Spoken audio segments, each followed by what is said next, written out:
अब बाबा की शिष्या ने किया है एक बड़ा खुलासा, क्योंकि एक बार मीडिया के सामने आने के बाद से बाबा फिर फरार है।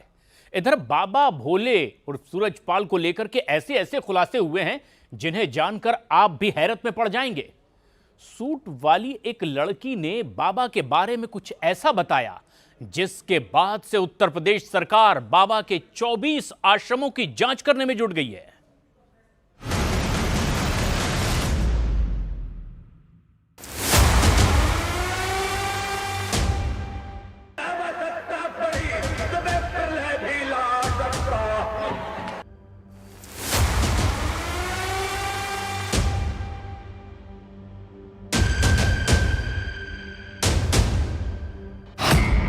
दो आंखें 12 हाथ बाबा पर लड़की का खुलासा।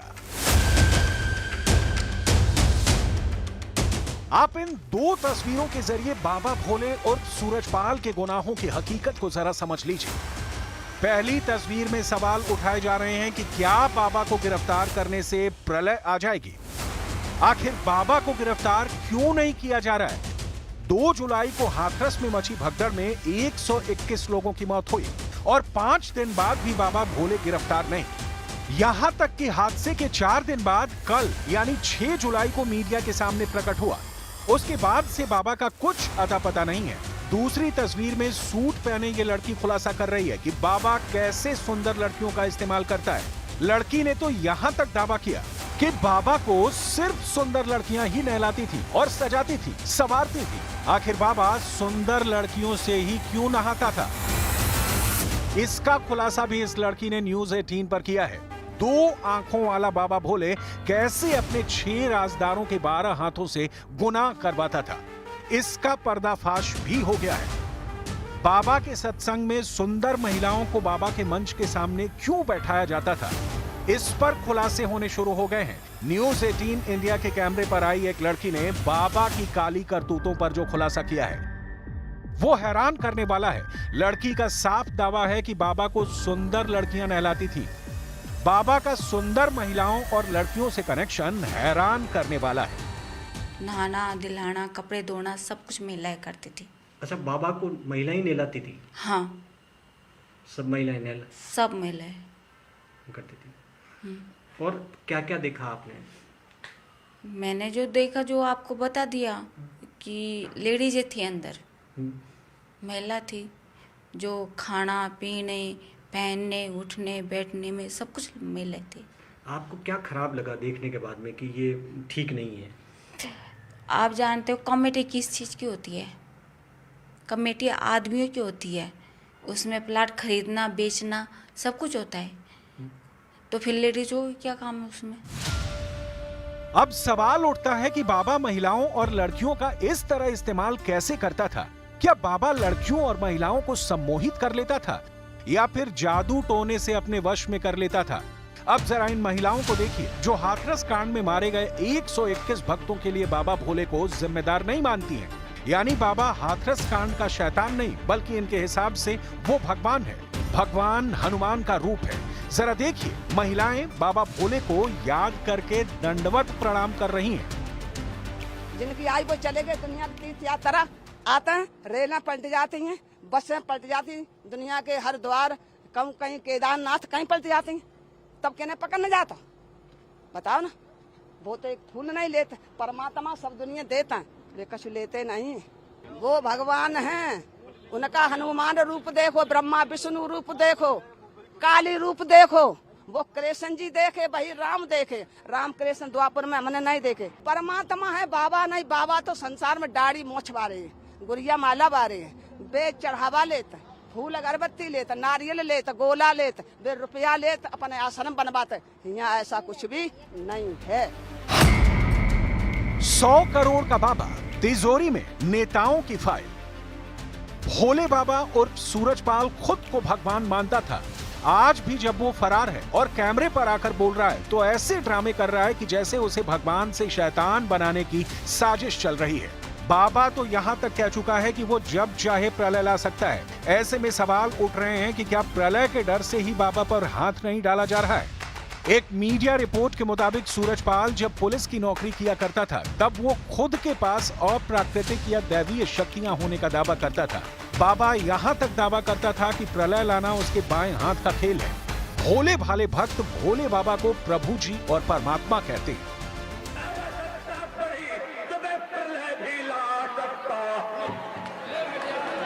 ये विष मिटाने के लिए मैं प्राकृत हुआ हूँ। ब्राह्मण क्षत्रिय वैश्य का जहर खत्म करने के लिए मेरा प्राकृत हुआ है। संकल्प करता हूँ अन्याय के अधर्म का नाश करूंगा। 2 जुलाई को जिस तरह से हाथरस कांड एक तरह की प्रलय साबित हुआ है, उसके बाद बाबा के खिलाफ गुस्सा तेजी से बढ़ा है। बाबा की तस्वीरों को तोड़ा गया है, लेकिन फिर वही सवाल कि आखिर भोले बाबा को गिरफ्तार क्यों नहीं किया जा रहा है। हादसे के 5 दिन बाद भी बाबा प्रकट होने के बाद दोबारा से फरार हो चुका है और बाबा की तरफ से हर सवाल का जवाब उनके वकील एपी सिंह दे रहे हैं। कुछ महिलाएं हैं, कुछ पुरुष हैं, मैं उनकी तरफ से अभी मैं शासन से बात करूंगा, उन्हें सुरक्षित रखें, सुरक्षित करें, जिससे कि उनके साथ ना कोई अनहोनी हो जाए। उन्होंने कहा मेरी जिंदगी बची रहेगी, मैं आपको सब जगह सामने बताने के लिए तैयार। आप जो प्रेस कॉन्फ्रेंस करके दावा कर रहे हैं, ये क्यों ना माना जाए कि एक आप नया एंगल दे रहे हैं, जबकि अभी जांच चल रही है इस पूरे मामले में? जांच में ही तो देना चाहता हूं मैं, जांच में दिया जाए। आदरणीय उत्तर प्रदेश के मुख्यमंत्री योगी जी ने कहा था साजिश हुई है, मैं साजिश की जांच कराऊंगा। ये साजिश का वही पहलू है जिसके तहत साजिश की गई है, क्योंकि इस तरह से 123 मौतें होना आसान नहीं है महिलाओं की। पूरा टारगेट पुरुष भी उसमें हुए। भोले बाबा और सूरजपाल सिंह जाटव हाथरस कांड का वो गुनहगार है जो पिछले 30 सालों से तंत्र मंत्र, जादू टोना और अंधविश्वास के जरिए अरबपति बन चुका है। हाथरस कांड में 121 लोगों की मौत का जिम्मेदार बाबा भोले अभी तक गिरफ्तार नहीं हुआ है और ना ही यूपी सरकार ने उस पर अब तक कोई सख्त कार्रवाई की है। हैरानी की बात तो ये है कि बाबा के पास 100 करोड़ संपत्ति है। पहली तस्वीर के जरिए हम आपको ये दिखाने जा रहे हैं कि कैसे बाबा 10,000 रुपए दान का लेकर भगवान बन गया, जबकि दूसरी तस्वीर में ये बताने की कोशिश की जा रही है कि बाबा ने कई सालों में 100 करोड़ रुपए की जो संपत्ति जुटाई है, उसके पीछे कई सफेद पोश नेता भी हैं, जो हादसे से पहले और हादसे के बाद बाबा के काले भंडार को बचाने में अभी भी जुटे हैं। कई सालों से बाबा भोले को 10,000 रुपए से लेकर 2.5 लाख तक की रकम दान में दी गई है। इसमें कई सरकारी महकमों से भी जुड़े लोग हैं। इन दानकर्ताओं को दानदाता के तौर पर दिखाया गया है। हालांकि लिस्ट में इस बात का उल्लेख नहीं है कि किसने और कब दान किया। लिस्ट में 200 लोगों के नाम लिखे हैं। करोड़ों रुपए की जमीन पर महलनुमा आश्रम बनाने में अच्छी खासी रकम लगी होगी। सवाल यह है कि बाबा को इतनी बड़ी रकम किसने दी। हालांकि महल की चारदीवारी के अंदर का राज अभी तक नहीं खुला है। विनोद बाबू आनंद नाम लिखा है, जो शिवनगर मैनपुरी के हैं, लेकिन उनके आगे क्रॉस है, ब्लैंक है। क्या उन्होंने जमीन दान में दी है या फिर पैसा ऐसा इतना गुप्त दान दिया है, ये यहाँ पर जानकारी नहीं। लेकिन इस पूरी लिस्ट में यहाँ के नहीं बल्कि कई राज्यों के लोगों के नाम हैं जिन्होंने ये दान दिया है। आधी आंखें खोलकर कल 6 जुलाई को बाबा ने जमकर हाथरस कांड पर गुमराह किया, लेकिन अब सवाल उठ रहे हैं कि बाबा ने अरबों रुपए की संपत्ति कैसे बनाई है। जो जानकारी अब मिल रही है वो हैरान करने वाली है। कुछ खबरों में दावा किया गया है कि बाबा के लिंक कई राजनीतिक पार्टी के नेताओं से हैं, इसलिए बाबा खुद को बाहुबली समझने लगा है। खबर तो ये भी है कि बाबा के पास कई नेताओं का काला धन भी है, जिसका इस्तेमाल वो अपने सत्संग में और संपत्ति खरीदने में करता है। जरा देखिए क्या है नए दावे। बाबा का कुल साम्राज्य करीब 100 करोड़ रुपए का है। ज्यादातर संपत्तियां अचल हैं, जिनकी खरीदारी बाबा के जरिए बनाए गए ट्रस्ट के माध्यम से की गई हैं। सूरजपाल के देश भर में करीब 24 आश्रम मौजूद हैं। ज्यादातर आश्रम महलनुमा और काफी आलीशान हैं, जिनकी कीमत करोड़ों में है। सूरजपाल ने कानपुर, मैनपुरी, बिदनू, इटावा, कासगंज और नोएडा में शानदार आश्रम बनाए हुए हैं। पिछले साल मई में बाबा ने अपनी सारी संपत्ति नारायण विश्व हरि ट्रस्ट के नाम कर दी थी।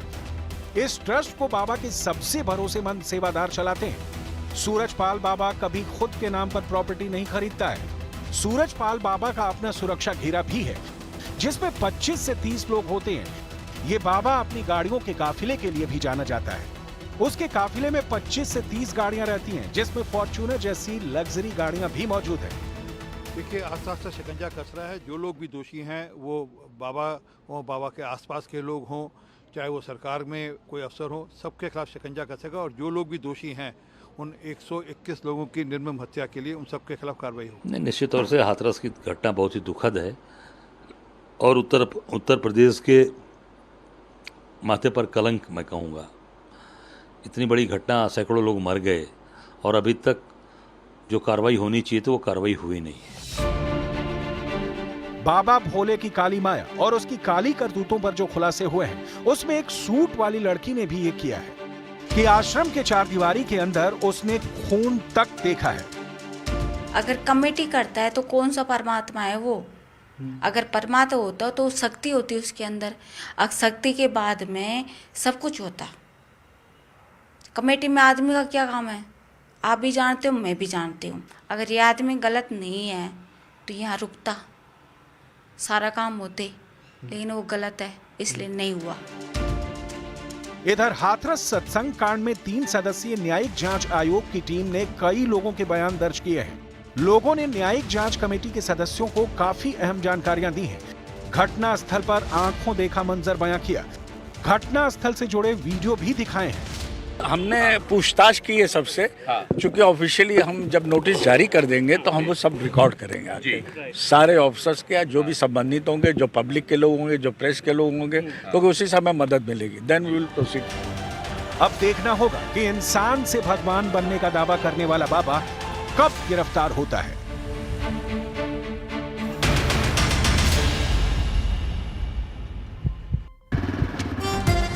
TVS reader Bharat reporter.